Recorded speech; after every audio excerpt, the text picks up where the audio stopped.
I mean, what the hell is wrong with you? I'm really asking. A question I ask myself all the time with Mr. HiTop. So, first off, let me bring in my guests. Based Oyster is coming in first. Not impressed.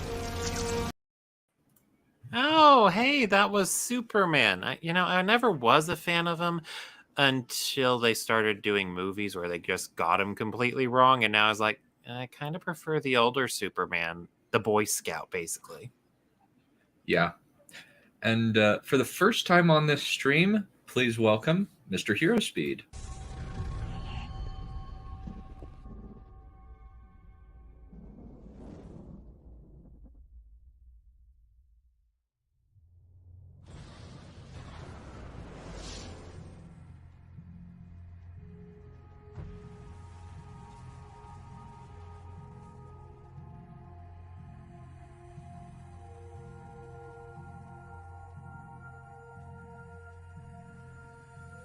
Quite unacceptable. I don't know why I find that funny, but I find that funny. Mm-hmm. Yeah. Alrighty. So, summary from part 1 for anybody who watches this after. It was a trash fire where he's basically just summarizing a movie that never happened. Is making a whole lot of writing the movie for the writers' arguments. Well, he does frequently. I mean, someone had to write this movie. Yeah. It's yes, but no one had to take credit for it. That's true. Other than Mr. Akiva Goldsman, who is a bona fide moron. Who's barely done anything good. This is the worst writer in America.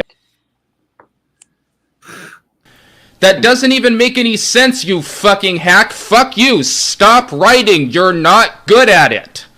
I wish I could punch you in the fucking face.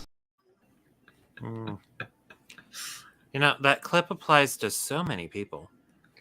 Yeah, it applies to Rafe Judkins, it applies to Aaron Kruger, Michael Bay, Dumb and Dumber, aka David Benioff and D.B. Weiss, Ryan Johnson, J.J. Abrams, to a certain extent Dave Filoni and Jon Favreau with The Mandalorian and Book of Boba Fett, since both are bad. I don't care what anybody says. They're both bad. Shut up. We will eventually tear those things a new one. I'm so excited. But, yeah. How are you going to tear them? They're made of Beskar. Well, I'll just go for the unarmored pit parts and go from there. Impossible. Not impossible. Unlikely. Well, considering that all you need to do is just not be a stormtrooper to hit them, should be fine. Fair enough. But yeah, it was pretty. This video's bad. Like this is kind of a new low almost for HiTop in terms of a strange opinion. One, because this movie is almost 20 years old. And it's been fairly heavily maligned by nearly everybody. And yet he likes it and thinks it's unironically good. One of those is problematic. Well, it doesn't have Batman and Robin chauvinistic dating auction. Which I'm like, I don't feel bad or like a screaming SJW when I say that's a little bit chauvinistic. That's actually legit chauvinistic. Yeah, they went a bit too far with that. It's weird because Joel Schumacher is gayer than a tree full of monkeys high on nitrous oxide. Rest in peace, Mr. Schumacher. You're a good person, and I will never say anything bad about you as a person. like I will about Ryan Johnson, to a certain extent, Rafe Judkins, definitely David Benioff. But honestly, I don't hate his material more like I hate the other guy's material. Well, I mean, as much as this HiTop video sucks, he is right about one thing, that this movie was, well, it was kind of fun if you ignore the plot and try not to think about it, which is never a good sign. Yeah, the only thing... Oh, go for it. Go for it here, Steve. So I watched the movie last night in preparation for this stream, and a thing I noticed that was very funny to me. So you guys know, like, why Riddler turns evil, right? It's because, Bruce is rushing to get to the bat signal, and so he dismisses him. Yeah. Do you remember the call of the bat signal? No. Oh, was it when that psychiatrist lady was there in her lingerie to try and get into Batman's pants? Yes. Yes. Meaning, if she wasn't horny that night for Batman's tits, then who knows how many people wouldn't have died to, like, the Riddler.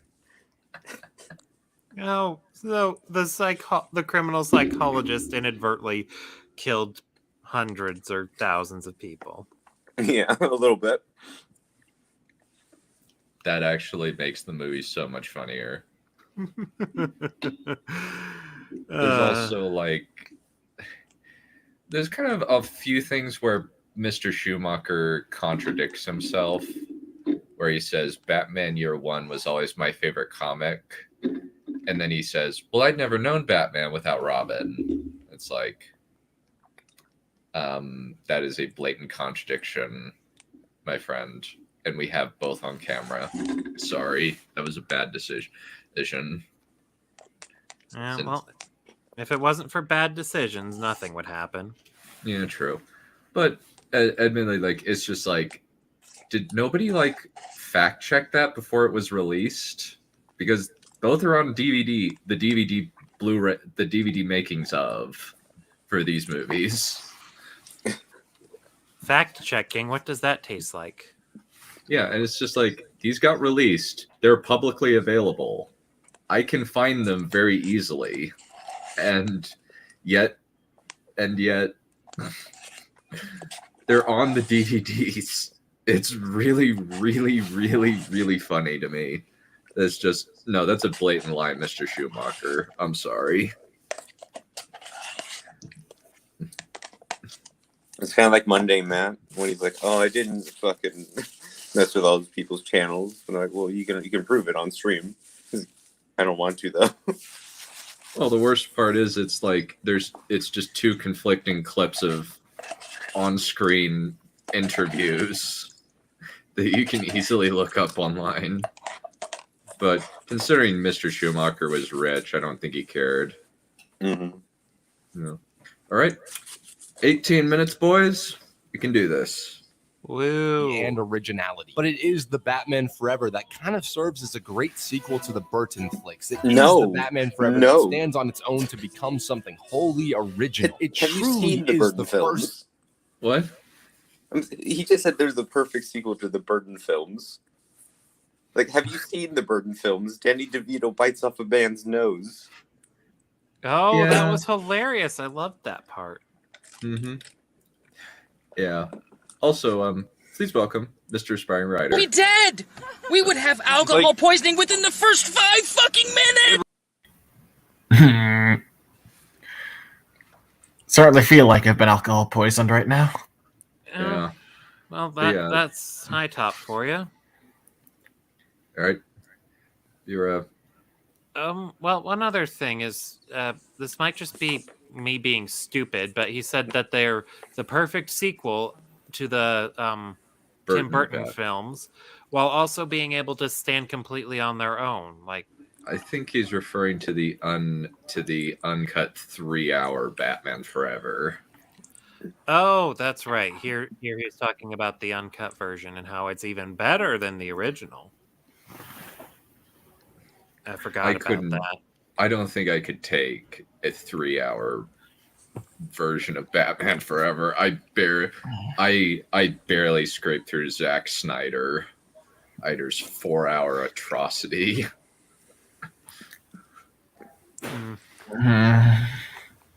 I just the idea of that, like, oh yeah, this film can make a perfect sequel to the Tim Burton ones. It's like, did you watch the Tim Burton exactly ones? Well, he doesn't like those. He thinks they're bad Batman movies. Then why does he care if this can be a good sequel to those? So it's like, what does that mean exactly? Bad Batman movie? Because Batman kills people. Well, he kills people in this movie. Yeah, true. He killed Two-Face. Well, he killed 8 people. And I counted. And then whether or not Batman kills people, isn't that up to like the author or whoever's writing him at the time? Because well, in his first comic, he literally hangs a dude out of his plane. Yeah, that. Did he die in the comic? Well, I don't know how you survive that. Simple. Humans are all immortal until we say otherwise. He also like used a gun in his first comic. Okay, that's just funny.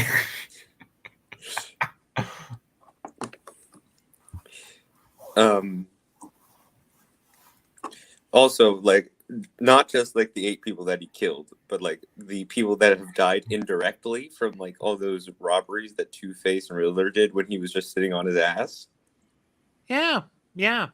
Batman just sat on his ass and did nothing. I don't even know why. He wasn't trying to get laid that night. They have a line in the film when he's watching like the TV, and they're like, "Where was Batman during these nights?" And he just turns off the TV, and then that's all we get. They're like, "Where was he?" And he's like, "I don't know." Seriously, Batman is just so confusing in this movie. I don't get why he is so actively trying not to do anything. Mm-hmm.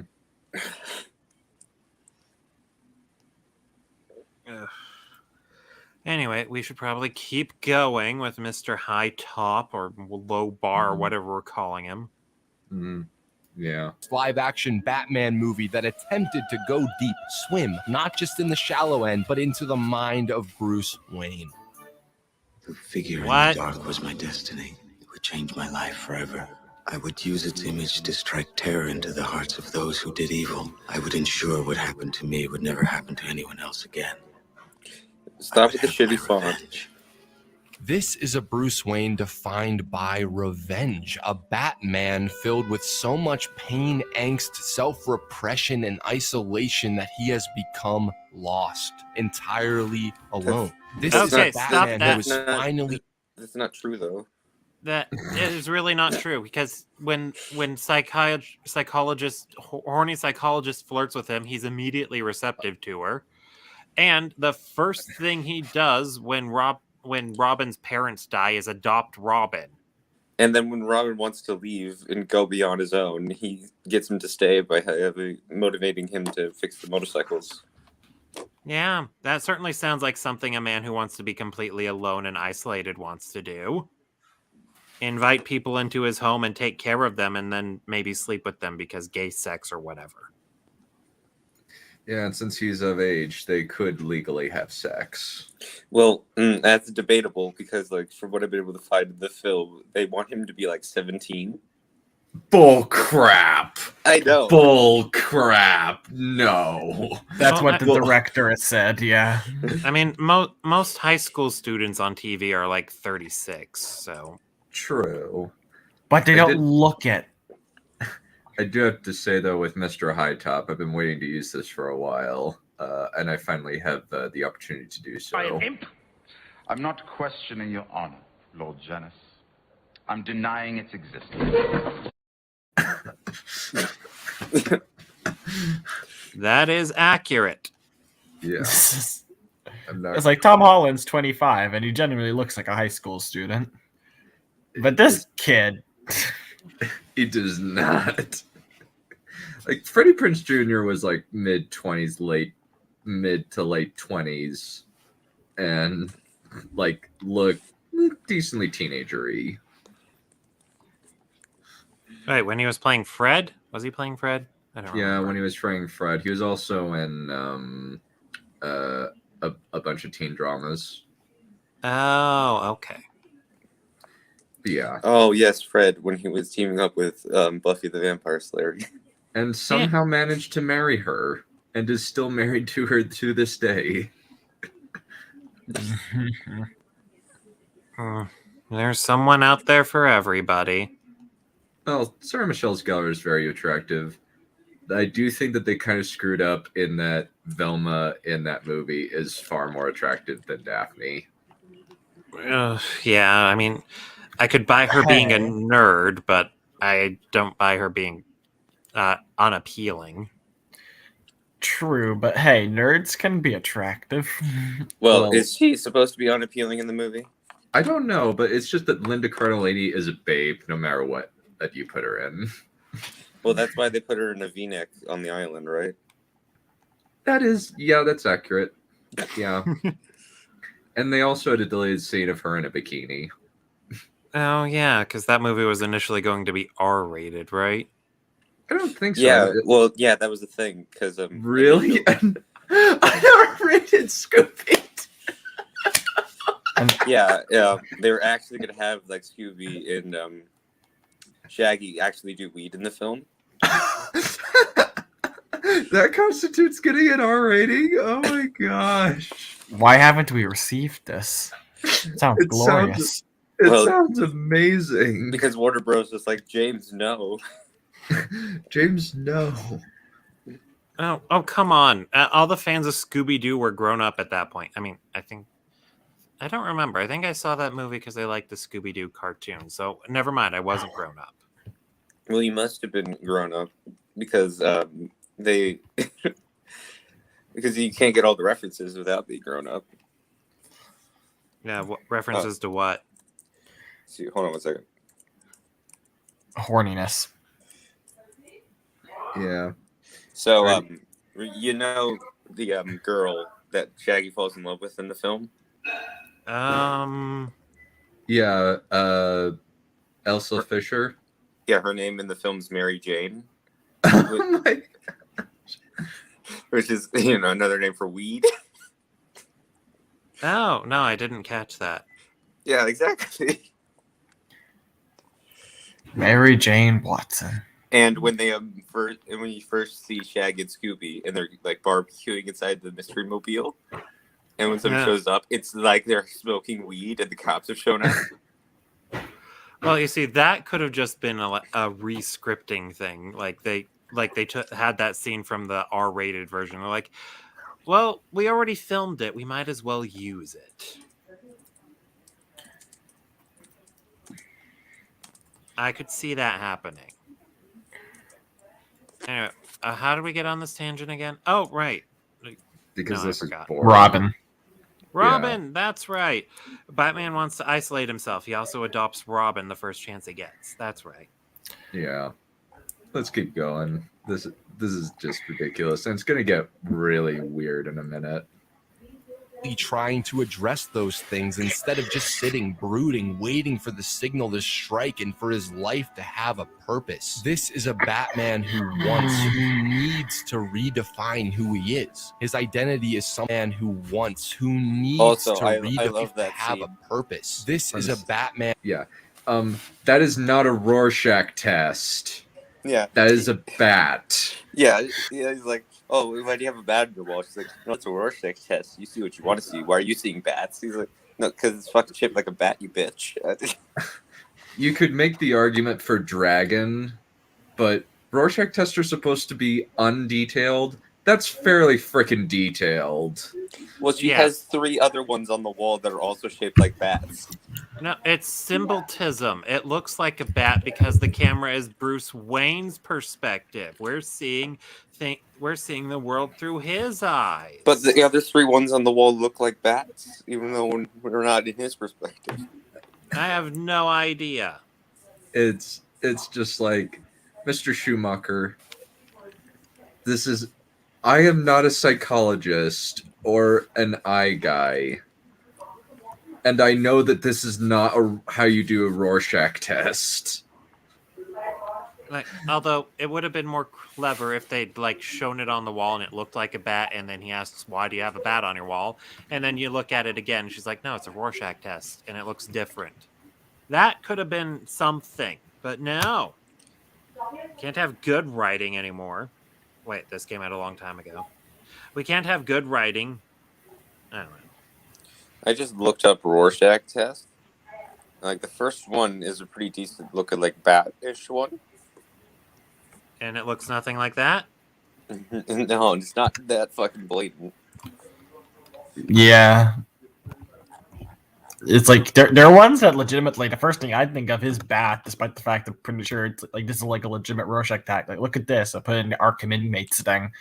That looks like a fucking bat if you look at it in a certain way. Not even that you look at it a certain way, it's just factually that is a bat. That looks like a butterfly. This is the cover of like Rorschach test on Wikipedia. Oh, that. That looks like a thing. Exactly, it's a thing, but you can obviously see how it has some like baddish details. So you can be like, Yeah, let me pull that up. There's actually like, yeah, you could get a lot of different things. You could get an angel. You could get a four-eyed fox. You get Fringy. Yeah, you could get Fringy. Yeah, you could get Fringy. Two plague doctors standing back to back. Oh, well, Yeah. that one's definitely a plague doctor below it. Yeah, you could get like, this is not like, that's what a Rorschach test looks like. This is not a Rorschach test. This is a kid given like a little oil painting thing when they're 2 and they're like, okay, here's a straw, blow it and try drawing something. Yeah. It's like someone who was like trying to like water paint Batman symbol and fucked up. Clearly. Yeah. Let's keep going. Man who needs to redefine who he is. His identity is something he wants to decide for himself, but he feels he doesn't have that ability, that choice. You still That have is a not choice. the movie. He feels he must be Batman, not because he wants to be, but because he has to be. His whole That life is has not been illustrated until the end of the movie.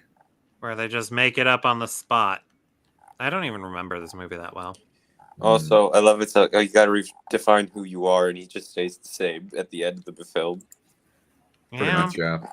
Yeah, because he doesn't dumps stay with her.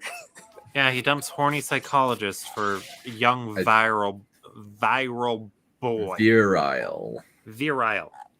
Well, they could be viral too. Two completely different words. Yes, but they could technically both apply. Well, I don't know. Well, that costume was pretty flamboyant. So maybe he does carry some STDs. I deny this reality. I deny your reality and substitute my own. Actually, you know what? I reject your reality and substitute my own. Now, why didn't you use the one from Sword Art Online Abridged? Because I don't have it. Well, you should. Have you seen it? No, I've never seen Sword Art Online. Oh, fuck. Not abridged? Yeah, Not even abridged. I've never seen any Sword Art Online content. Damn. I haven't seen the original. I've heard it's really shit, so that's why. But the abridged is like really good. Yeah, the abridged is awesome. Watch the abridged one. You will like it. That's because the abridged is based around poking fun at the original. Exactly. Yes, but it does a lot better than most abridges. Well, it's not. It doesn't just poke fun at the original. It also creates its own storyline, kind of. That's probably. It tries to fix the garbage fire. Like Reki Kawahara, the guy who wrote Sword Art Online, he didn't know that much about video games, so Sword Art Online doesn't have a lot of actual video game references or things that don't make sense if they were in a real video game. The abridged does. Yeah, keep going. Yeah, so the abridged version, yeah, they do. That's basically it. Like at one point, like the guy's getting attacked by a bunch of people, and he's like, "Yeah, here's the thing: the leveling system in this game's so fucking broken that I'm so high level over all of you that I regen health faster than you could do it to me." All right, let's keep going, shall we? Yes. By Batman, by Kane. And in this cut, in the deleted scenes, and in the original script, Schumacher explores this existential crisis, not just in a few stylish flashbacks, Wait, can but you go in back? much this existential. Let's see. Why do I keep doing this? Why indeed? Could I let Batman go for Dick? For me? Did I leave the shadows? Have a life? Yeah, exactly. There it is. For Dick. This dialogue sucks. I am so glad it's not in the movie. Well, I let go for Dick. Yeah, very unfortunate naming. Poor Dick Grayson. Why did they name him Dick? Why? It's short for Richard. What? Yeah. It's a weird British naming convention. Poor Richard. Mm-hmm. Well, he's not so poor. He has an almanac. Well, that joke fell flat. You guys need to bone up on your American history. Gosh. I chuckled. I chuckled too. I don't get it. I'm uncultured swine. You should explain it. It's a book written by Benjamin Franklin. Oh, does he detail how to be rich? No, I think it's like a collection of sayings. Oh, okay. 145 ways to say Dick. Well, that sounds like something Benjamin Franklin would have written. That's only second to the Book of Shit, which says literally every way you can use the word shit. Crisis, not just in a few stylish flashbacks, but in much longer, slower, and introspective scenes. Is that what all this is? Afraid of a monster? What is all that background noise? I didn't become Batman to fight crime. Maybe it was to fight that fear. And instead, you became the fear. If that's true, then Batman is my enemy.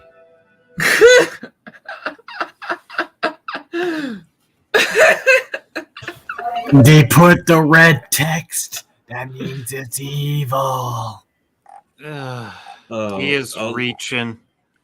Also, just like the dialogue in this scene is so bad and ham-fisted. Yeah, he must kill Batman because reasons. I must kill Batman so that I will become a murderer like him. Mm-hmm. And also just like maybe I created Batman to fight the fear, fight a monster, and instead you became fear. If that's true, then Batman is my enemy. It's like, oh gosh. Never give Akiva Goldsman anything. He sucks. You ever heard the term fight fire with fire? Only in this one, it's fight Batman with Batman. Well, I've heard the expression fight fire with fire. You should fight everything with fire. Yeah, it's like stop fear by inspiring fear in those who, try to spread it. Oh, sure, that worked. That's what they did in Batman Begins. Mm-hmm. A much better movie than this. Yeah, just oh my gosh, HiTop. You're saying that this is good dialogue and that's introspective, and it's just like, what exactly are you smoking? Batman bad? Question mark. Alfred is a Master Wayne. Are you high? I don't. You know what? I actually have a clip for that one. It's. Are you high? Short, sweet, and to the point. I love it. Yep. He explores what it must be like to repress half of yourself all the time, to hide it, to feel unable to share it. We also have an entire plot line only hinted at in the final film where Schumacher addresses the lives Batman has taken, addresses the fact that this Batman has killed, and the city won't let him forget. Two-Face won't let him forget. Batman doesn't kill. That's a good one.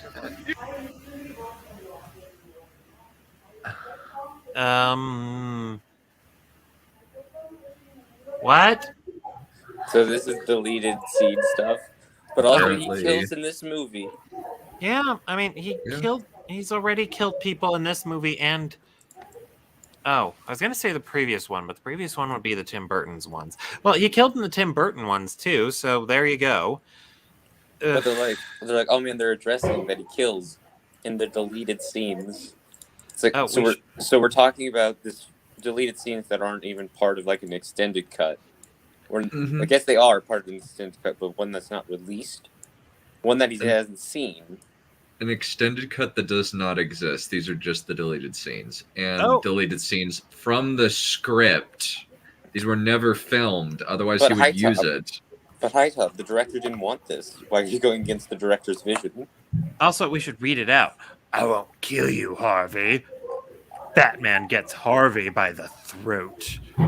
Batman doesn't kill. Bullshit. You're a killer too. Somehow, Harvey's words seem to shake Batman a beat. It's all the distraction Harvey needs. He smashes Batman across the face. He literally says, no, you, and then Batman gets confused. Well, at least I will say one compliment for it.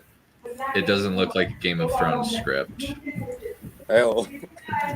I don't really know much about Game of Thrones. They look like novels. Oh, half the show is fucking amazing. The other half is really bad. Well, it's mainly just like the showrunners have legitimately never read a screenwriting manual. And they write it out like with exposition, key exposition, and thoughts on the internal monologue inside of the script notes. Yeah. All right, let's keep going. And even if he's trying to be better, trying not to kill, trying to grow past his pain and trauma, trying to be Bruce Wayne, make that name matter, make that name his true self and not just the mask, the disguise, the fabrication, the fantasy. Gotham won't let him. And the Schumacher cut some of... That's not in the movie. I don't care. Why are you talking about this? Because the movie wouldn't be great if it didn't. Would be great if it had all this stuff that it doesn't have. Oh, it wouldn't. But he's saying it would be. Are you saying that HiTop is wrong about things? By an imp? I'm not questioning your honor, Lord Janus. I'm denying its existence. Well, deny away. That doesn't change the truth. And as we learned from Wonder Woman, the truth is all there is. Yeah. Yeah. Yeah. That Wonder Woman 1984 is a crap movie. It sucks. No, guys, it's so good. I love the scene when she rapes a dude. Yes, because suffering is good for the soul. Yeah, everybody loves that scene. Mm-hmm.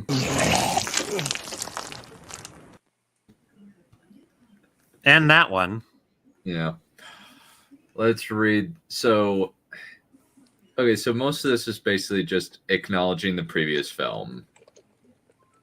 All right, let's see. Our first expert, Dr. Jandislaus Royce. Royce, Batman is a major cause of crime in Gotham. So-called supervillains seek him out, hoping to prove themselves in violent conflict. Batman does not deter crime; he invites it. Does that one say Von Dell? Yep. I'm sure our audience objects to your gender bias, bat person. Did I seriously just read that right? Yeah. Yes, That's yes, you accurate. did. What Okay. the fuck? The second expert pipes in, Dr. David Ames. What is the Dark Knight's credo? Batman does not kill. What of those slain during his fight with Jack Napier, aka Joker? Good freaking question. Or is his Christmas conflict with the orphan Cobblepot? Batman belongs behind bars, not his morally disadvantaged victims. Chase O.S. Chase Meridian, the whore, or a psychologist. Oh. Blip. That's all you can come up with? I guess. I'm not very good at voice work. I need to work on that. No, I'm saying that's all Chase Meridian could come up with to defend Batman. Oh. Yes, it was. I mean, I feel like Sorry, go ahead. I feel like we need Carl Saylor to read this shit. Yeah. Let's keep going. But yeah, it's just this is really bad. Like, this is just blatantly offensively awful dialogue that is like attempting to be somewhat intellectual, and it's actually a good thing this would cut, because the movie that he's describing is going to have a horrible tone problem. Also, it's kind of weird that like the script here says bull bleep when previously on the other page that he showed Two-Face said bullshit. Maybe it's because it's on a TV screen and news people are obligated to censor profanity. But no, it says Chase off screen, right? No. Is this all on like a TV show? I guess so, yeah. Yeah, I guess or like a news. I don't know. That is my assumption based on the fact that it says on screen, and well, no, it says off screen. That's what that means. Maybe she yells it over. Maybe Maybe she's in the audience or on the thing. Oh, and on she screen yells at the it. top. Oh, sorry, I was looking at the OS next to Chase. Yeah. So many Maybe screens. So she's not even on the TV. They didn't bring in her as an expert. I can't imagine why. Or maybe she is on this panel. It's just the camera's not on her. I don't know what. It's so vague that it doesn't even. I don't understand what they're trying to go for with this. They're trying to show that the horny psychologist lady is on Batman's side. Honestly, if she were on my side, I would be very concerned about my chances. Yeah, well, she does not seem to be very morally upstanding. I'd say if you want to help me, try defending the other side. Mm-hmm. We might have a chance then. Yeah. Cripple the opposition. Want him to retire, hang up the cape, be locked up in Arkham for murdering sick and broken people. You want me to retire, Alfred? Murdering sick and broken people. I don't agree. Wait, Alfred wants him to retire? Let's see for this. Murdering sick and broken people. You want me to retire, Alfred? This is a Batman who has lost all hope for himself. But that is doesn't not mean the he case. doesn't try to share his. That's not in the movie. Stop it. Why do I have to keep saying this over and over? That is not in the movie. What is wrong with you? I don't think he actually watched this movie. Yeah, it's like, what is wrong with you? I mean, it's like, so Alfred wants him to retire, but also Alfred wants Dick Grayson to become Robin. I think maybe he said that they want me to retire. I don't know. Did he say you want me to retire? He said Alfred. Yeah. Right? Let's back up and see. You want me to retire, Alfred? In Arkham for murdering sick and broken people. You want me to retire, Alfred? Yeah, in he's saying Arkham for you want me murdering to sick retire. and broken people. You want me to retire, Alfred? Oh, yeah, and then the raptor in the top hat in the chat brings up a good point. If he lost all hope, then why did he take Robin under his wing? Good frickin' question for another time. Mm-hmm. Remember Maz Kanata's wise words. Such a waste of Lupita Nyong'o. Mm-hmm. As Honestly, was Black Panther, but that's a controversial opinion. What? That Black This Panther is a exists or whatever? No, the Black Panther sucks. That's a controversial opinion that this movie is in existence. Yeah. I mean, why is it controversial that it sucks? It's true. Oh, you have no idea how many people really love that movie. I can't imagine. It has why. black people in it, therefore good. And it's just full of black people memes like, I whip my hair back and forth, I whip my hair back and forth, or, what are those? Oh, man, Be quiet, love, colonizer. I love those memes. Well, I you love know how they came out like 5 years before the film. And something being good just because it has black people in it really only applies to porn. It's also racist because it implies that just because you have something means it's good. That Well, don't you see? If a film can be bad if it's whitewashed, that means a film can be good if it's blackwashed. Black dyed. And it does seem as though gingers are slowly more and more underrepresented category in this world.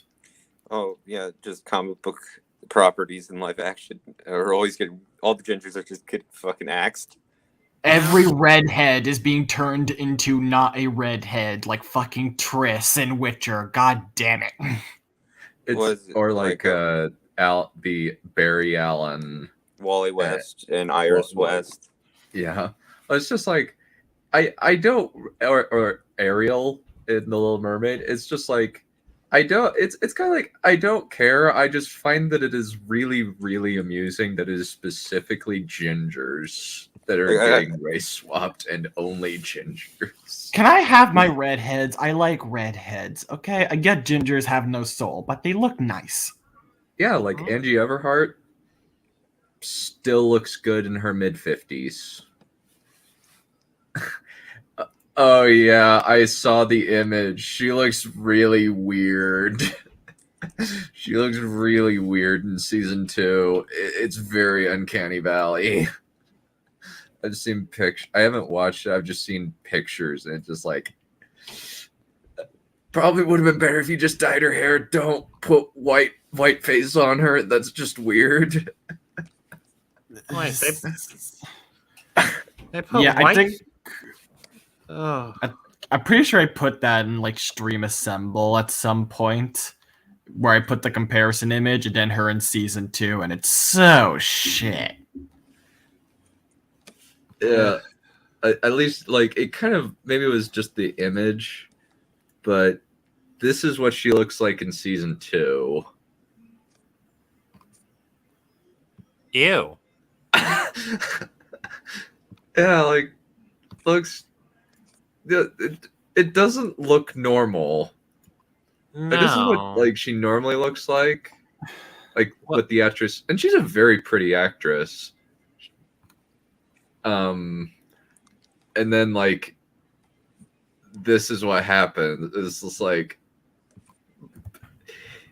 that is Uncanny Valley. Like no shade on the actress, she looks fine. It's just the makeup that they put on her looks weird. Yeah, so what you're saying is you don't like black people. No, I'm saying the makeup person should be fired. There's a difference. I have literally seen cosplayers of Triss do a much better job than these professionals. It is fucking irritating. So, since our conversation about redheads in media, I'm still scrolling down the list of like redheads who have been race swapped. Oh God, what is that's it a like? thing. Was it Mary like Jane. 30 or 40? It's like 30 or 40 or something like that. Maybe not that many, maybe like mid-20s. Is there a reason they hate redheads? I'm at 27 right now. God All right. damn it! All right, there we go. That's the end of the list. 27. No, Okay, so I was pretty close. Yeah. And this isn't like what all medias like Disney, MCU, Witcher, all that stuff. Like a base. It didn't even bring up The Witcher. It's got all sorts of stuff. It's got like the He-Man stuff. It's got X-Men. It's got the MCU, DCU, Hellboy. It just has me curious if it's really intentional or just an accident of them insisting on race swapping people and they happen to hit all the redheads. I guess redheads. Go for it.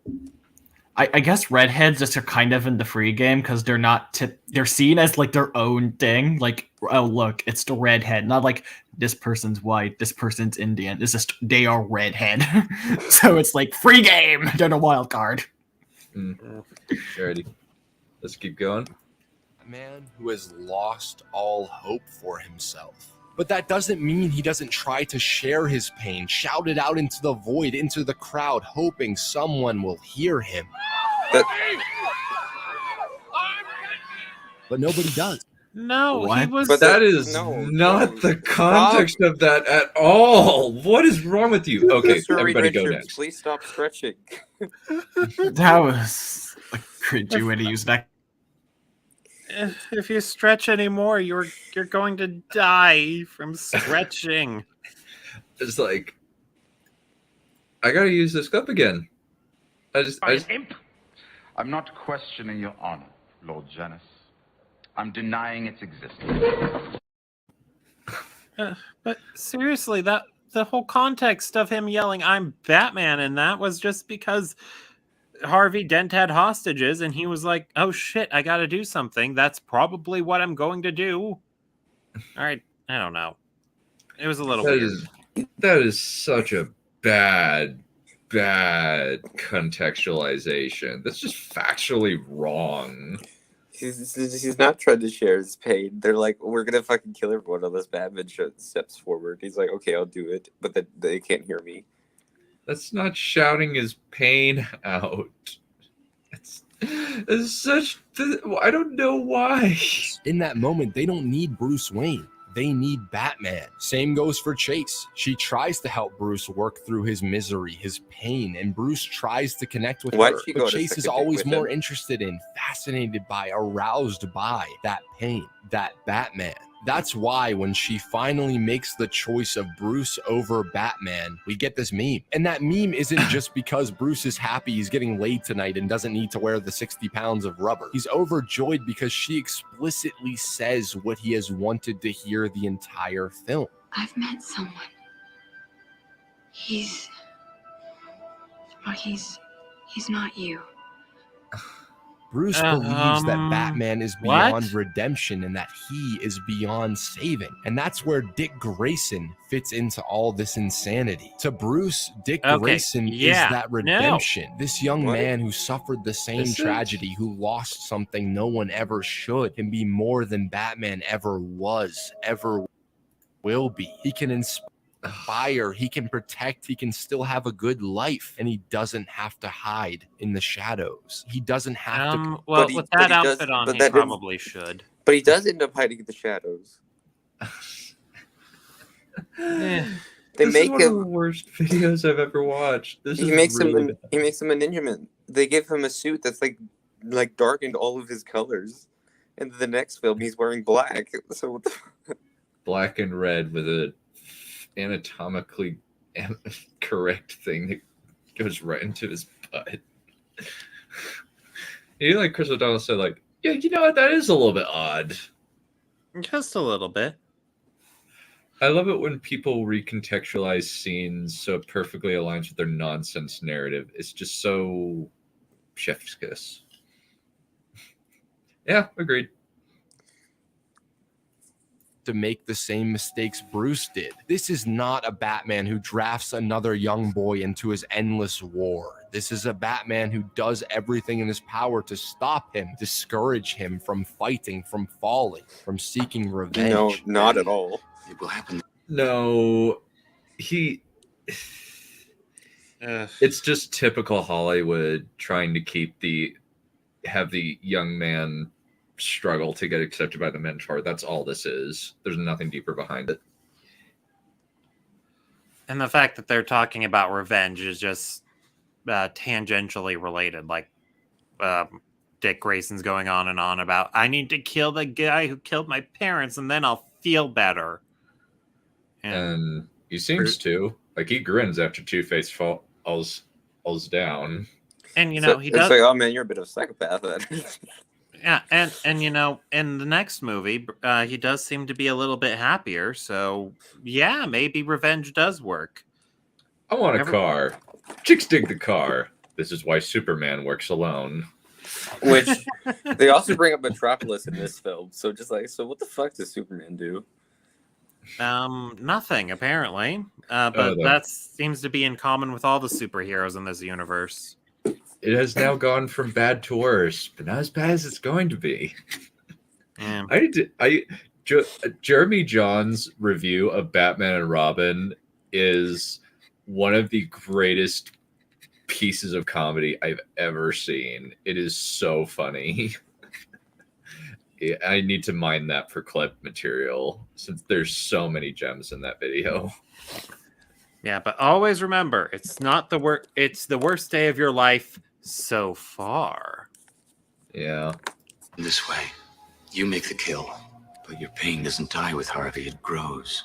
So you run out into the night to find another face. Batman? Another, until one terrible morning you wake He up and didn't realize kill Selena Kyle. revenge has become No, he saved her. and you won't know why.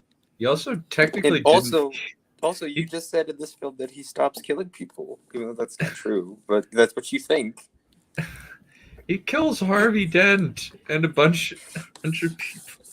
He turns the dude retarded.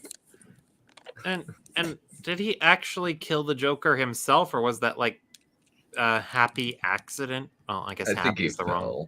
I think that he No, I think when it comes to Joker, it's always happy. I guess so. I think he killed the Joker. He made it so the Joker fell to his death. Okay. Which kind of undercuts the rivalry, I guess. Yeah. Your family wasn't killed by a maniac. Yes, they were. We're the same. Robin has always put been the the words best on the version screen. of Batman. I The clap. best version of turning your pain and suffering into justice, into hope. Broken wings mend in time. One day Robin will fly again. I promise. And that's the thing I think Yeah, a lot and of then people when overlook Robin about did the get to do character superhero of shit, Robin. he was useless He dead saves weight. Bruce Mm-hmm. just as much as Bruce saves him. Batman needs Robin, but more importantly, No, he doesn't. Bruce He's a needs liability. Richard Grayson. Bruce needs hope. The hope he has lost for himself. Hope. And Robin Fucking is talk that. to Superman. Robin is that change. You know, Dick actually has like the gay earring on his ear in that scene. Yeah, that's Yeah, why it I'm is. so confused. It's like, why have one earring though? That's the supposed Yeah. thing that gay people do. I don't know why. It's just a stereotype. Well, aren't you gay? Can't you tell us? I am, and I don't have a piercing, so I ain't piercing myself. I'm a wuss. I wouldn't I would never be able to stand getting it. I can barely stand getting a needle stuck in me for plasma donations, and I'm actually getting paid to do that. Yeah. My friend got his, and I don't know why he risks it. Yeah. Risks it. Man, it's a Hey, that chance thing for can infect Bruce you. to climb out of the sand. Oh yeah, well he just teleports here right after Yeah. he submerges. A chance to no longer be alone. I don't think they realize how fast you can suffocate in sand. That's why my biggest issue with the film, presumably both cuts of the film, is the fact that Bruce directly or indirectly causes the death of Harvey. Two-Face, Directly. who is another victim of Directly. not knowing who he is and not being able to define a part of himself without repressing another. Bruce, you... Wait. No. Didn't in this very video you mentioned how Two-Face was only like one character and that there was no split? You said that earlier. Yeah. Did he? I don't Also, remember. he's just a psycho. He's not repressing anything. Have you seen what he wears? He doesn't give a shit. He just wants to kill people. Like, he says, like, "Oh, I'll flip a coin," but that's just bullshit. Like, at the beginning, he's like, "I'll flip a coin. Oh, you get to live. So instead, I'll just put you in the acid room with Batman where you'll die later." Or when he's deciding with Two-Face, it's heads, I kill you. Tails, you die. Something along those lines. So I'm paraphrasing, but it's basically like, there's Heads no I win, point. tails you lose. Yeah. And like when he goes to the one place, Yeah. and it's like it's split between his two personalities. Supposedly, they're both evil. Yeah. Oh, you I gotta remember do a laugh when you say evil. Wahahaha. There's actually a joke in a Redwall book where this this guy has to go past a really stupid eagle, and he just spits on a piece of bark and he says, "Dry side I win, wet side you lose." And the eagle falls for it. And it's apparently a game they always play because the bird's crazy. So it's just very different characters. Now they're the same because symbolism, or I don't know. What's the point we're supposed? What's the stupid point Uses this his time illness, around? the struggle Okay. Two-Face, who is another victim of not knowing who he is and not being able to define a part of himself with. Oh, that's bullshit anyway, because Two-Face figured out exactly who he was after that accident. That there is no justice. It's all luck-based. He lost too many gotcha games. Yep. He gambled all his money away. All the loot boxes gave me this shitty skin, and now it's all he can wear. Yeah, and clearly Tommy Lee Jones did not give a crap about this performance. Like, clearly. Like, he's like, I know exactly what kind of movie He also, like, said, I hate it. I think the script's stupid, and I don't understand it.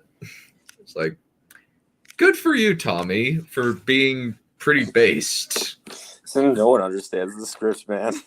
Yeah. Without repressing another. Bruce uses his illness, the struggle they both share, against him. He gets Dick's revenge for him after Robin makes the choice not to. In the script, Harvey falls all on his own, trying to reach for his own coin. Yeah. So,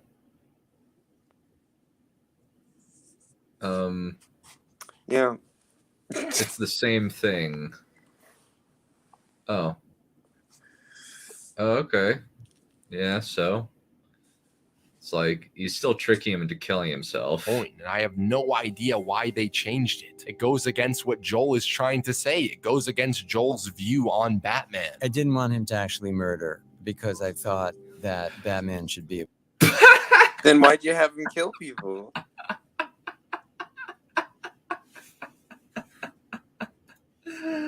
Oh my gosh. Yeah, he is. Yeah.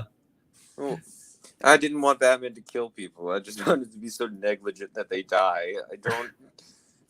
And have some of the worst acting from any extras I've ever seen. Was it Batman? It's boiling acid. It's boiling acid. That is some of the worst acting I have ever seen. Oh my gosh. Is that you let me live? It's like, yeah, no. Wait, Tommy Lee Jones or the guy that he put into the thing to kill him anyway? Oh, the guy. Both. Yes.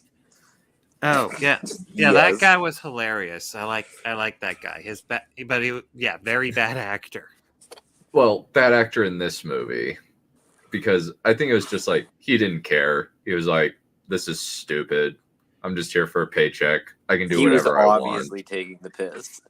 Yeah. It's boiling. My man. But anyways, in order to save Dick That's view on Batman, I didn't want him to actually murder because I thought that Batman should be above that. my man. But anyways, in order to save Dick, Batman save did himself, have save Batman both of them murder. from. Yeah, You just talked about how Batman murdered. But Batman he, murdered but Two-Face. he kills people in this movie aside from Two-Face. Like, remember all those people he gets to drive into a wall and they comically explode into a ball of fire? Oh no, that didn't kill them. We didn't see the camera, so they must have survived. That's how Game of Thrones works. We saw the camera thing. We looked at them. Oh. And then, of course, there was that one time when he just skirted to the side across from the rocket and it just blew up a fucking dude. It's like, But Batman didn't kill those guys. That was Two-Face. It's not like dodging things causes people to die. Well, it's like fucking... You don't have any projectiles on your Batmobile that can stop the rocket? Or... The Batmobile probably could have survived that, let's be real. Probably. Also, there's the thing where it's like, you got those guys go into that wall, and then they all exploded and died, and you don't even recognize it. Yeah, yeah, HiTop, I'm just starting to think that no matter how many times HiTop was watching, quote unquote, this movie, he kind of wasn't watching it correctly. He turned it on, and then both his eyes went to their natural positions, which is opposite directions. Yeah, since I'm just like you can technically watch movies wrong when you get basic details wrong. Yeah, or maybe he just got distracted by the Riddler's fabulous outfit. Yeah. Being... And you'd be alone, like me. He quits being Batman. You have hangs up Alfred. the cape, and in doing that, he attempts to repress the other half of himself. And when that happens, trauma goes crashing into his life. You're not Batman's gonna sins, talk Batman's about problems, why Batman's Batman fears has the erupt cape? into. Also, I just want to say that I love that he has like a remote control that's just designed to press like the lights off of specific parts of the Batcave. And he brings down Robin to the Batcave to be like, I'm not going to be Batman anymore, as he's turning off everything individually one by one. Also, this is very amusing. Did you guys find my clone? Hero Speed sounds exactly like me, but with a better mic. I haven't heard Raptor's voice in forever, so I can't confirm. It's very similar, but this bit is really funny. His life. Batman's sins, Batman's problems, Batman's fears erupt into Wayne Manor. They attack his surrogate father, his lover. They take away his cover, his barrier, his escape. On Halloween night, when everyone is wearing a mask, Bruce can no longer wear his. He tries to fight it off, but he can no longer hide. He can no longer keep trying to outrun the rage, pain, life. It's so fucking deep, man. Like that bully falls into. And this is He put rock the words bottom. on the The screen. notion of duality. Oh my god, can you go back? That edit, man. That's so funny. He put the words on the screen. But no, watch the edit. I fell forever. And this is rock bottom. The notion of duality, of being able cracks to his head open and compartmentalize, dies. is blown up along with the Batcave. Both sides of Bruce are destroyed, invaded, taken. Nowhere is safe, so he has to face them. Your nightmares are there. I love that they attempt to make this deep, but it's just not. Also, like, Batman's sins. Since when is Batman's sins connected to either of these two? Batman failed to save Tommy Lee Jones from getting acid in the face. Yeah, he was sitting on the jury, and then the acid was thrown, and he Which couldn't get there in time. How do you become a jury member as Batman? Also, like, why is he even there in the courtroom? He was on the jury. We went over this. Well, it's like he's sitting in, they're like, okay, so what's your name? Batman. It's like, well, that's not going to hold up in court. You're wearing a mask. You're a mask vigilante. The cops should be trying to capture you. Putting your ass in prison. How do we not know you're working for this guy? You're not just some guy dressed up as Batman. He's like, because I have the Batmobile outside. It's like, because so are you sitting here while crimes are happening outside? No, there are no crimes happening right now. I would know. They'd call me on the bat signal. Batman but it's would daytime, never Batman. Yeah, won't Batman see would it. never show up in the daytime in a crowded courtroom where he could be mobbed and have his mask torn off. Imagine if one of like the friends of the mobster guy just was close enough to the jury room, he just shot Batman in the head. Yeah, that would be hilarious. Batman just comes in. It's like, it is my civic duty that I be on the jury for the next 2 days. Do not stop me.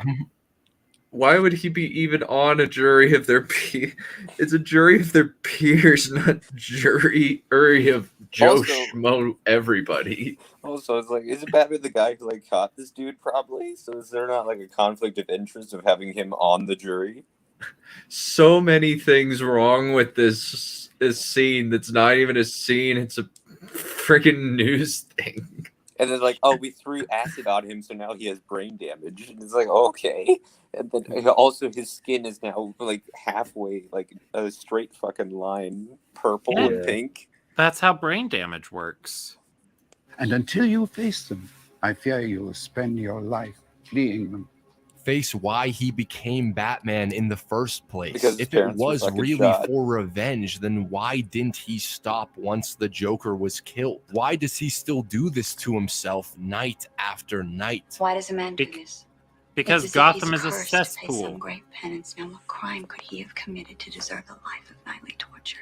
And that question is Because never Gotham is answered or bad. really even explored in the theatrical cut. But in the Schumacher cut, it's the point of the fucking movie. And that point, the reason why, the answer to Chase's question is guilt. The great crime Bruce believes he has committed is the murder of his own parents. I killed them. What did you say? He killed them. Two-Face. He slaughtered that boy's parents. No. No, you said I killed him. In the screenplay and in the movie that Wait, we was that shot, in the movie? there I is don't a remember very that. different center of the movie where he opens up the book, and the last entry there is a very. I killed him. In the screenplay and in the movie that we shot, there He is just a kind of very looks like different an center of asshole. the movie where he opens up the book, and Very the last different entry. center of the movie. That implies there is a center even in the theatrical. Let's see. Last entry read, Bruce insists on seeing a movie tonight. A beat. Bruce insists. I made them go out. I made them take me to the movie, to that theater. Finally, it was my fault. I killed them. No, you see, it was the fault of the rich people for not going straight to their parked car outside. Instead, they're like, no, let's cut through the crime alley. Or not waiting in the lobby for a large number of other people. And yeah, just Everyone, let's travel through the alley together. All right. Well, Crime Alley was just Martha the fastest and I way want through. to stay home tonight, but Bruce insists on going to see a movie. And so the idea was Bruce remembered and had repressed his fantasy that this was all his fault. And so the whole movie was actually built around this kind of psychological reckoning. It was a much more complex, really kind of fun, but much darker version of the movie. Back in the cave, back to his lowest point. There, Bruce finds his father's red book, his journal, and in that journal, his father's final entry. Not the entry Bruce had remembered, but the truth. Martha and I have our hearts set on Zorro, so Bruce's cartoon will have to wait until next week. A father's final message to his son. Not my fault.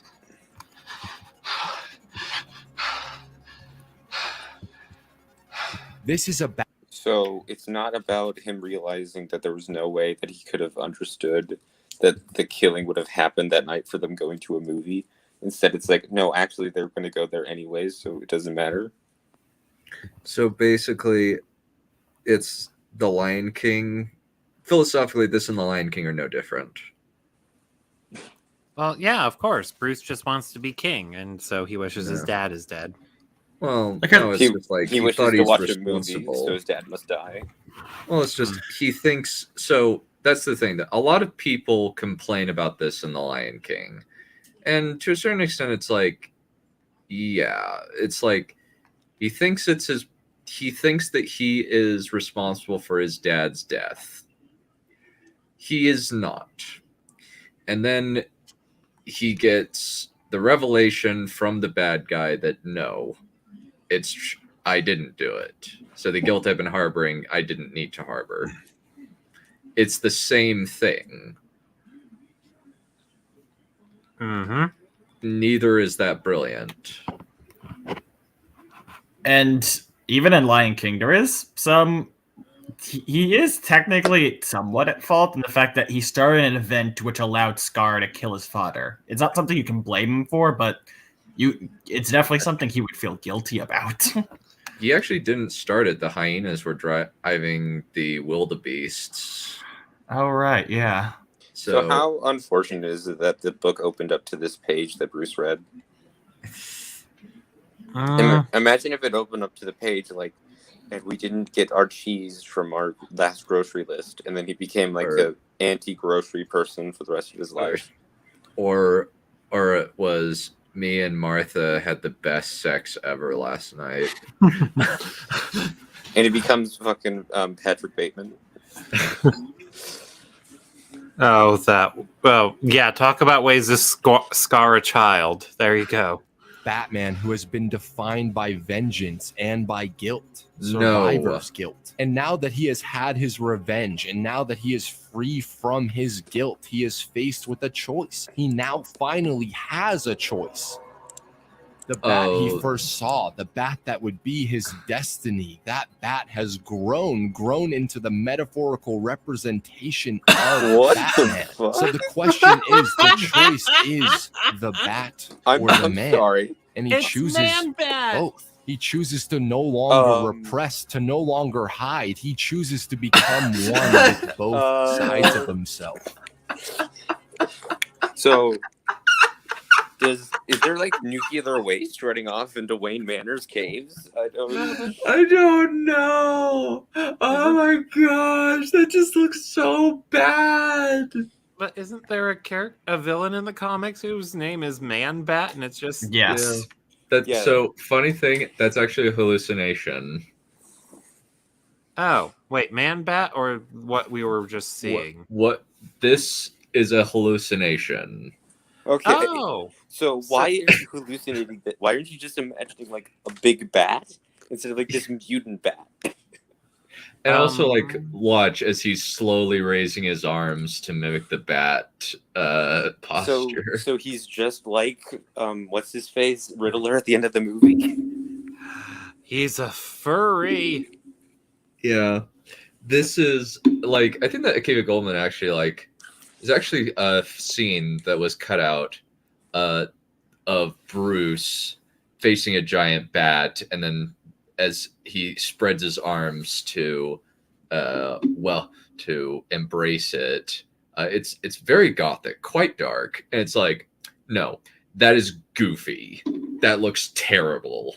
You are a moron, Akiva Goldsman. I don't care if that's mean. He is an idiot. You are an idiot if you think this is gothic or dark. This is ridiculous. This is a farce. No, but the themes can go shove it up their pie hole with a cactus. Oh, so graphic. Oh, I can get way more graphic than that. I just hope they get sodomized. Themes can go get sodomized with a cactus. Damn. I hope themes have constantly soggy socks. That is a true curse. Yeah. Hopefully they get gangrene. So, can you imagine pitching this to the actor? We need you to embrace this giant mutant bat prosthetic. Become one with both sides of himself. Chooses to both. He chooses to no longer repress, to no longer hide. He chooses to become one with both sides of himself. Stupid. He's going to become so fake. What? Did you reverse? But is that footage? possible? Edward What? tries He to might beat have. Bruce, make him decide, force him to decide what defines him: Chase or Robin, Bruce or Batman, the hero or What? the traumatized boy. Can Bruce Wayne and Batman ever truly coexist? Are you a woman or And a the boy? answer to Tell that me. final riddle, at least in Bruce's mind, is yes. He can save them both. He can save both parts of himself. Poor Edward. I had to save them both. You see, I'm both Bruce Wayne and Batman. Not because I have to be. Now, because I choose to be. He put the words on the screen. But can this really Be last? guilty Will over Bruce your be parents' able death? to I don't maintain that understand. duality of choice without cracking? Without... What was that? So you What? choose to be guilty over your parents' death? I thought that's what Batman represented. Yes, Batman chose to have the guilt because the guilt. Yeah. I want to feel guilty over my parents' death while also being not guilty. Mm-hmm. This is so dumb. Without being consumed by one side, without ending up alone as Batman or as Bruce. In the theatrical cut, that answer is an optimistic yes. Yes, he can give Chase back the dream doll. Yes, he can kiss the girl and go protect the innocent with his partner. But the original ending was a bit bleaker. Chase leaves Arkham hoping that Bruce will be there, waiting for her, but he isn't. Alfred is. And Chase has a question for him, for Bruce. Joel Schumacher has a question for us. Does it ever end, Alfred? Bruce may have dealt with his trauma. He may have not overcome it, but he came to terms with it. He managed to use it, make a choice to use it. But another story, another Batman will come along, and this will happen all over again. It's not a question that Joel Schumacher poses What at is the that? Is that what audience. was going on? Well, then if you want to break the cycle, don't train the next Batman then. But This is so dumb. I'm sorry, HiTop. It's just like I think it's safe to say Mr. HiTop has kind of repeatedly destroyed his own credibility on multiple occasions. Well, he defended Wonder Woman raping someone because of raisins. He actually never mentioned that. He just thought it was a fun, goofy movie. But no, didn't he on like Twitter? Oh yeah, on Twitter he defended. It's like, no, it's stop putting the worst faith interpretation on a weird body swapping gag.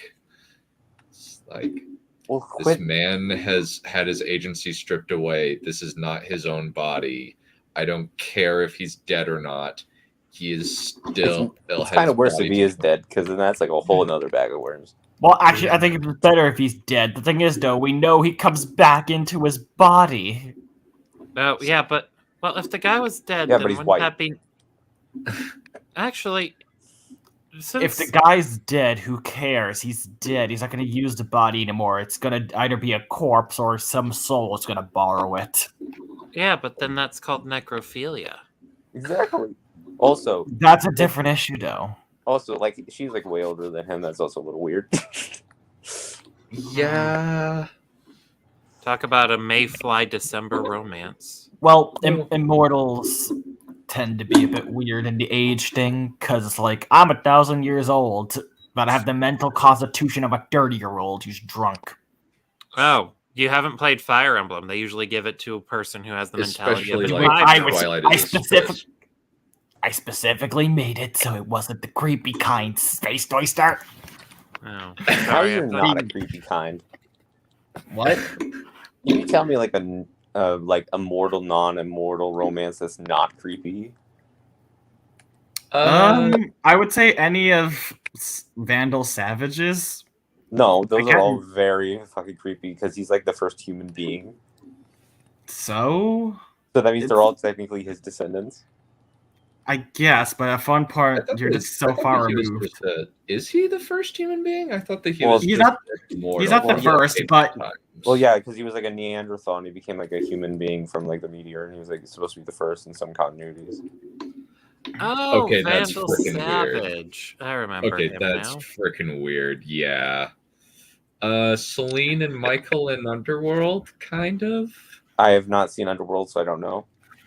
It's schlock, and I kind of like it, but it's still schlock.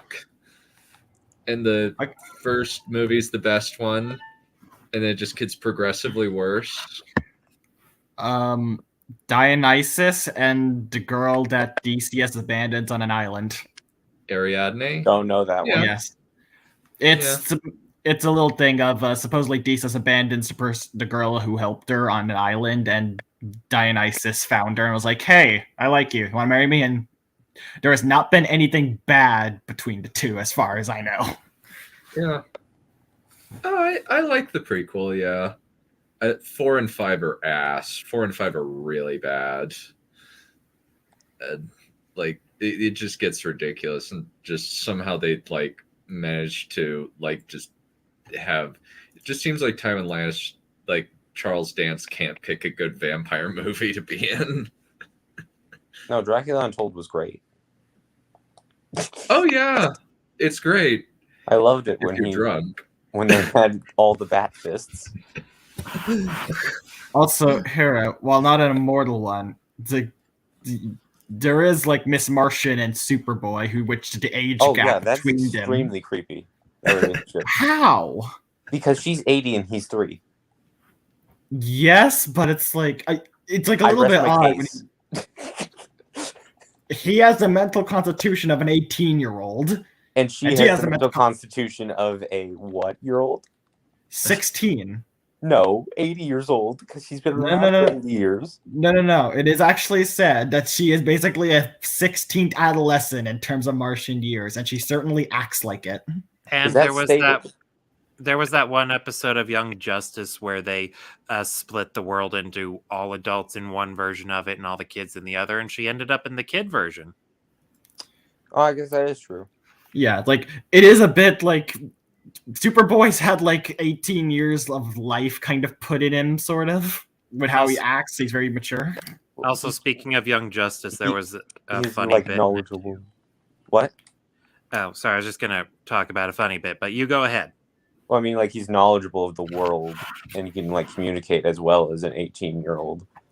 But I wouldn't say he has like the experience of an 18-year-old at all. Certainly not, but it's like he's definitely not his age. He does not act his age, which is 1 year old or less.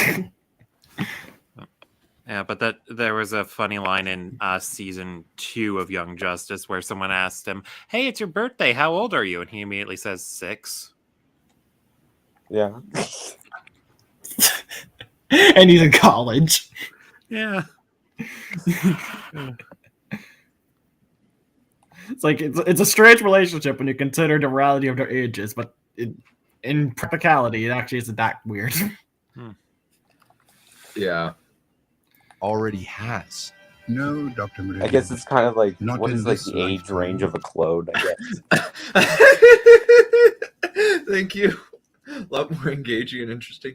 Yeah. Well, yeah, we're talking about the moral implications between immortals and species of such varying ages that a 1 year old can date an 8-year-old, and it is actually not creepy.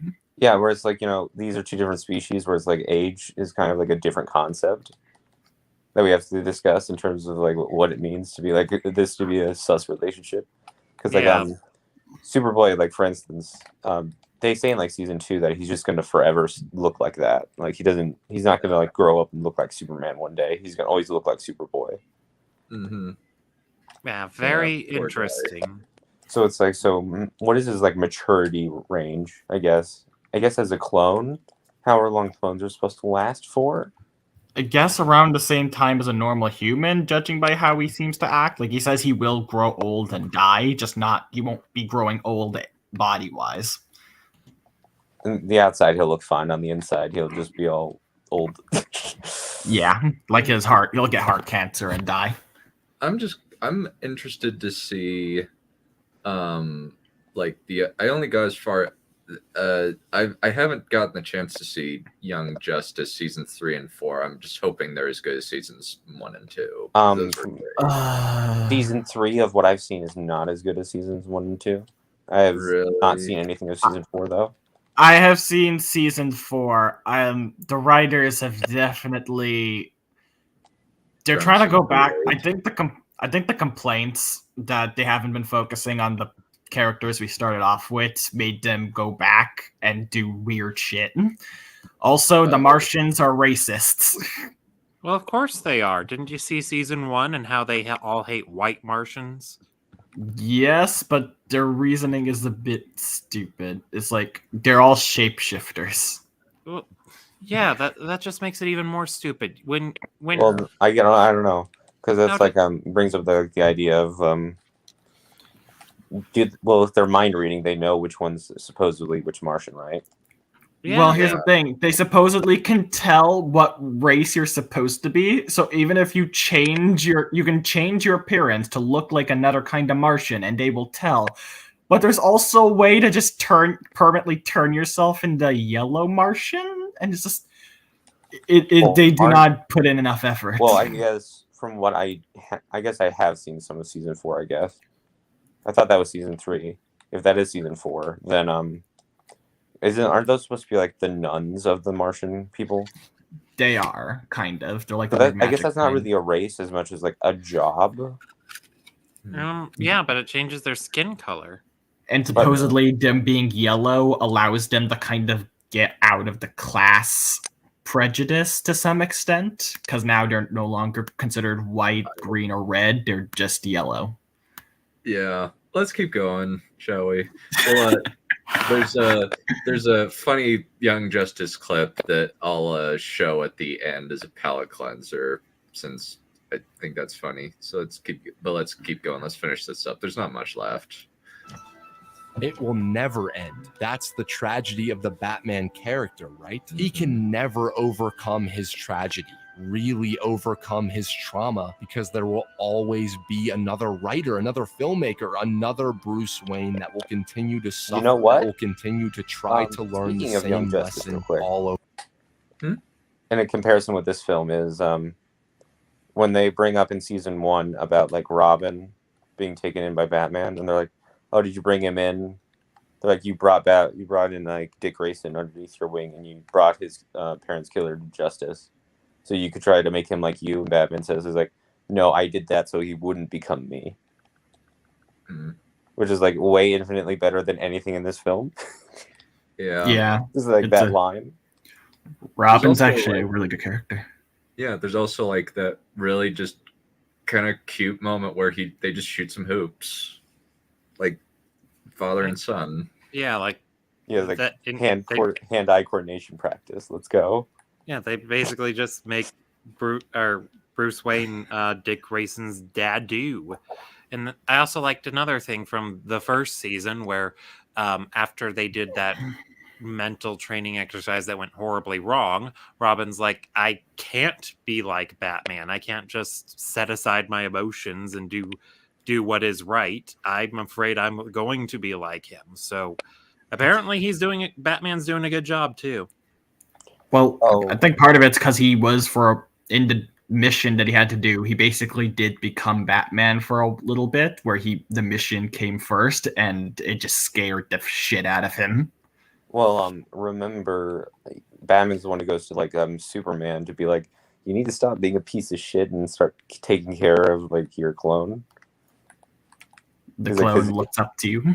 Yeah, because he's like, "This kid looks up to you, and if you don't treat him right, you're gonna fuck up his life." Yeah, but that was a tough situation for Superman too, because he was basically confronted with his rape baby and told to take care of his rape baby. Well, no, I'm not. I'm not blaming Superman. I'm just saying like how Batman basically puts it. Oh, okay, yeah. Yeah, and I think it's a good touch when their relationship's not father-son, but rather big brother, which Superman's much more comfortable with. Mm-hmm. Yeah. Let's keep going, shall we? Over again. He can never truly have a Robin, have hope, because we take it away from him. This man can never be healed because he's arguing that it's all let him be. He's arguing that it's all meta commentary, that Batman can never stop because we won't let him. There will always be another writer to make Batman put on the suit. And that's your fault. Well, then, but even I couldn't have come up with something like this. Sorry, go for it. Yeah. he's just stretching so far. He's claiming that this movie has meta commentary about the existence of Batman in the real world as opposed to in his own story, and that this movie's commenting on it. That's the main issue with people like this. They believe that everything should be a meta commentary. Like the sequels are good because they have meta commentary on the Star Wars universe. I saw a video that pointed out how the sequel trilogy is the anti-trilogy, where each movie in the sequel trilogy is trying to be everything that the ones that came before it was not. So, like, The Force Awakens was trying to do everything it could be to not be the prequels, and then The Last Jedi was trying to do everything it could be to not be The Force Awakens, and then The Rise of Skywalker was doing everything it could be to not be The Last Jedi. Yeah. But in response to Mr. HiTop referring to this as a meta commentary, all I have to say is this. But you're fucking wrong! You're so fucking wrong! You're wrong! You're lying!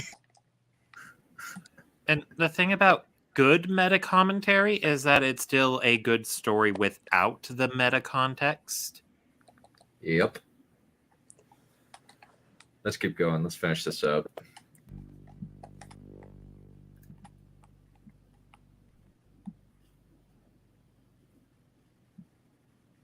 Well, that was a lot. I'm not trying to start a campaign that demands something we probably don't deserve, but you know what? Watch the deleted scenes that they've released. Read the original drafts of the script for yourself. You can find it all online. And if you think you might be interested in seeing that alternate version, the supposedly completed Schumacher cut of Batman Forever, then why not kindly, that's the keyword here, tweet at HBO Max, at WB, at whoever, and tell them you care. If enough people show some passion, show some love for this 1995 movie that meant the world to me, meant the world to a lot of young kids everywhere, and who knows what could happen. There's no, we don't. No, don't unspeak the thing. We don't want more Snyder cuts, please. For the love of God. Also, here's the thing: who likes this movie?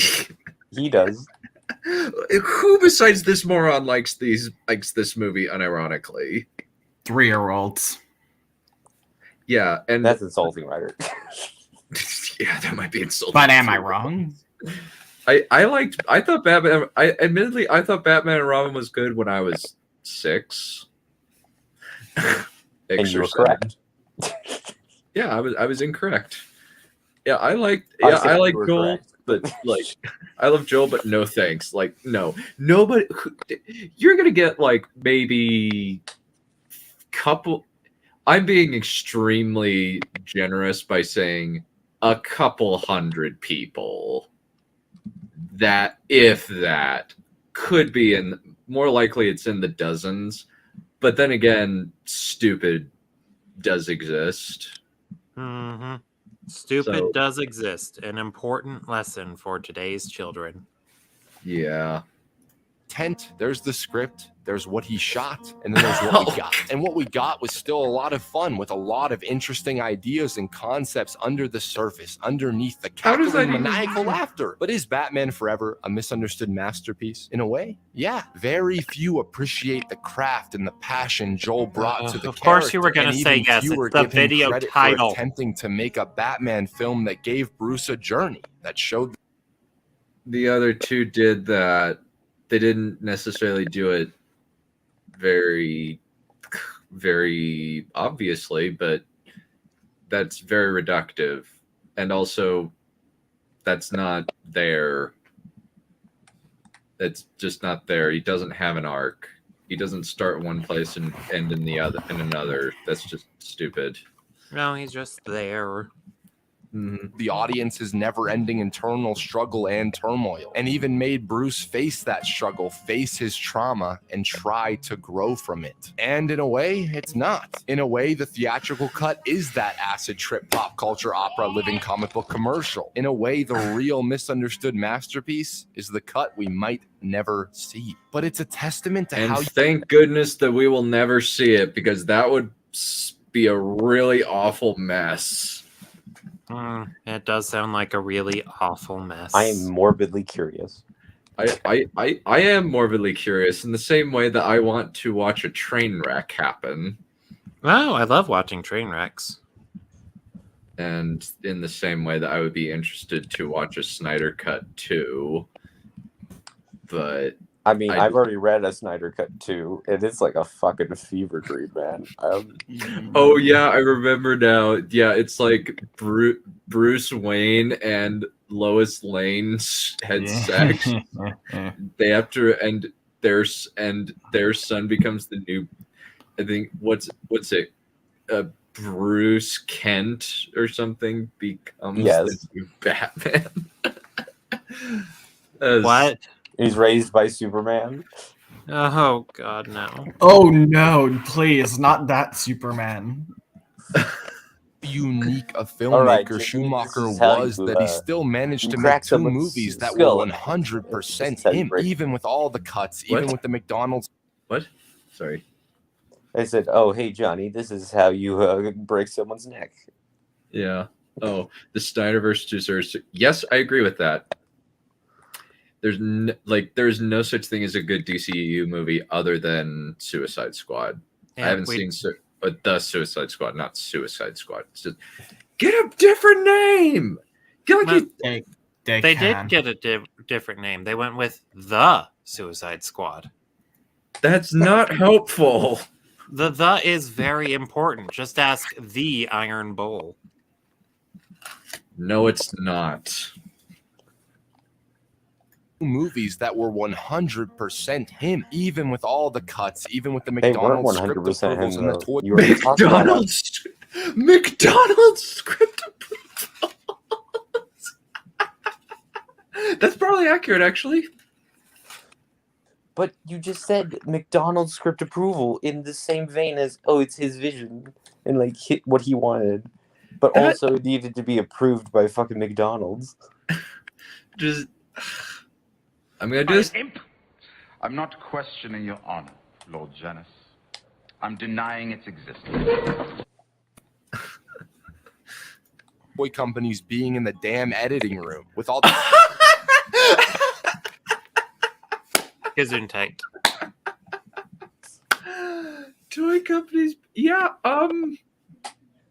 Can you see why this movie's an awful mess? Just a bit. McDonald's script approved. So he's admitting it's not very good. HiTop, why? McDonald's approves of this movie just like they approved of your diabetes. Mm-hmm. the Kellogg's cornflakes, all the superhero buns, these are still without a shred of doubt Joel Schumacher Batman movies. And that's more than enough. How do you know? I'd also just... Why? Like, this is a corporatized piece of schlock. It's not quite as much of a corporatized piece of schlock as Batman and Robin, where basically the plot was built around the toy molds before the movie. But that movie's unironically better. Yeah. Yeah.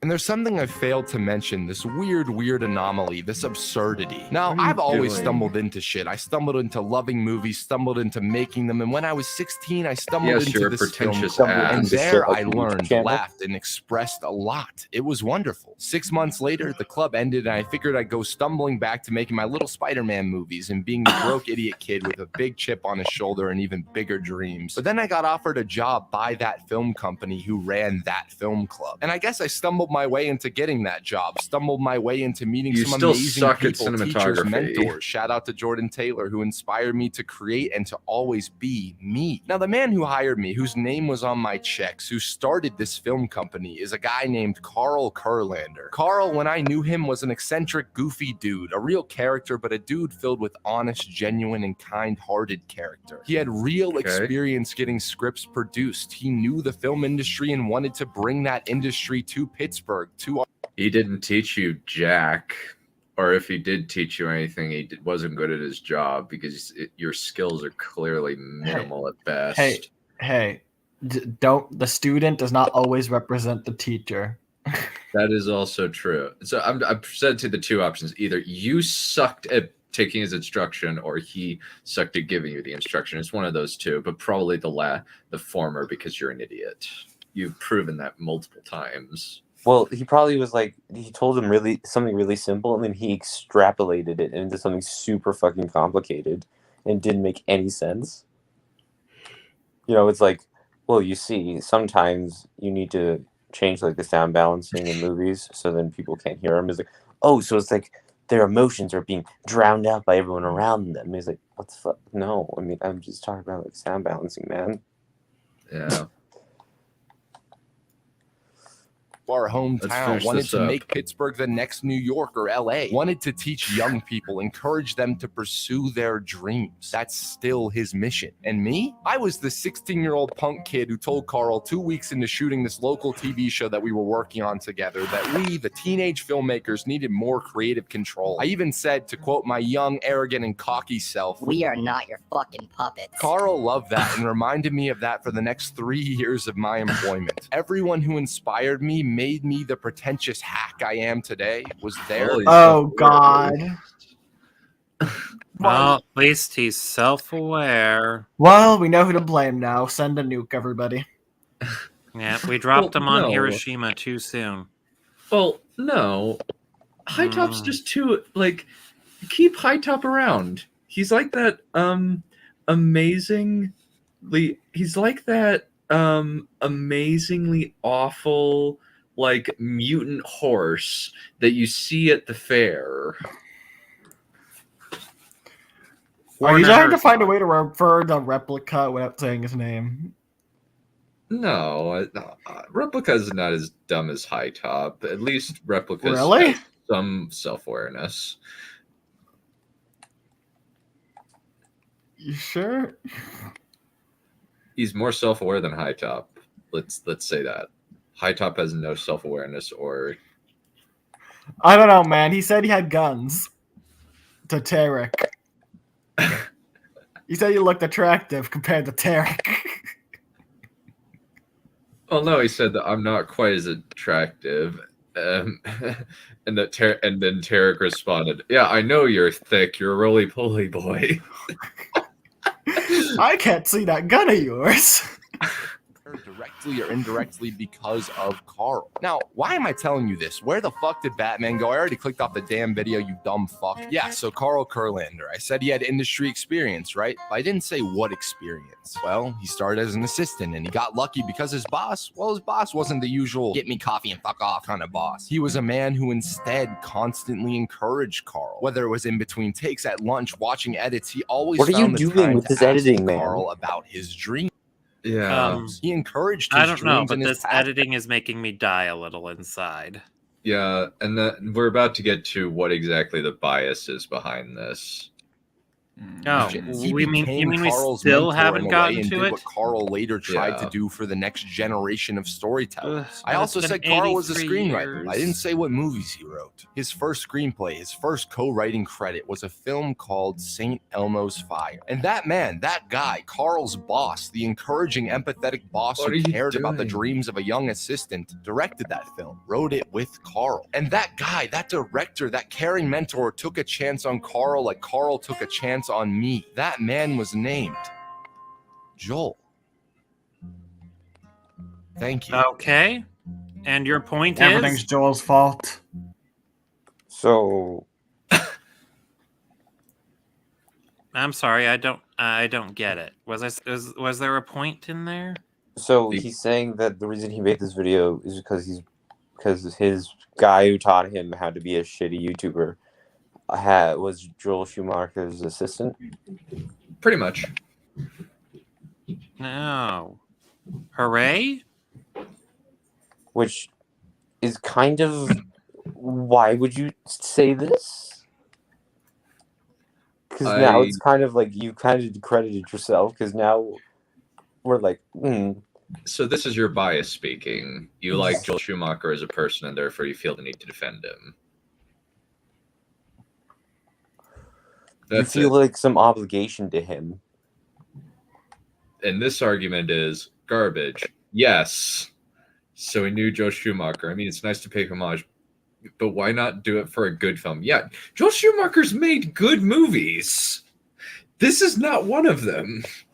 Well, he's HiTop Films, but he only wants to talk about comic book ones. And weird, goofy nonsense. A little bit of a palate cleanser, I feel. Oh my Thank you. I was about to say I need a palate cleanser after this. Oh, that's us. Freeze playback. That never happened. You need to keep what? Play. You need to. Freeze playback. Don't you laugh. He and Oliver, this is not funny. No. No, of course not. Fucking love that reaction. But Black Canary is like, how many times has this recording been replayed? Computer says 52 times. It's like, freeze play that. And then just Oliver just starts laughing his butt off. That is so funny. At first he's like, how dare you? Then he realizes it's fake. Is like, oh, I wish I could join that. Oh my god. Well, I think we'll conclude this. Man, that's up there with HiTop's worst. Like, it's like neck and neck with his Wonder Woman, though it's more his Wonder Woman one's only like 15 minutes long. This is 48 minutes of sophistry as opposed to 15 minutes of sophistry. I'm not sure which is a worse movie though. Batman Forever or Wonder Woman 1984. My money would be on Wonder- A. 84. I'm sorry, man. It's 84, 100%. Wow. Which one's more watchable though? Because I think I might be able to watch 84 with less pain, just due to me laughing. Well, I Batman say Forever 84 does. is more entertaining. Yeah. Well, All counterpoint, Batman Forever has bat nipples. HiTop makes you look brain Counterpoint, cells. Wonder Woman Yeah. 1984 has rape. Yeah. I think HiTop deserves his own unit of measurement of time based off this video called pain. Pain. Yeah. So I think we'll conclude this with my new favorite clip, and we'll see you guys on the next show. I think we're just going to be doing Writer Showcase tomorrow. Anybody wants to come? It'll be at 1 MST, I believe. We will see you then. Bye. Just look. What do you see?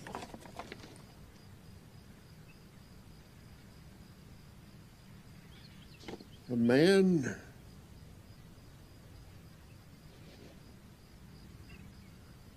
fucking a horse.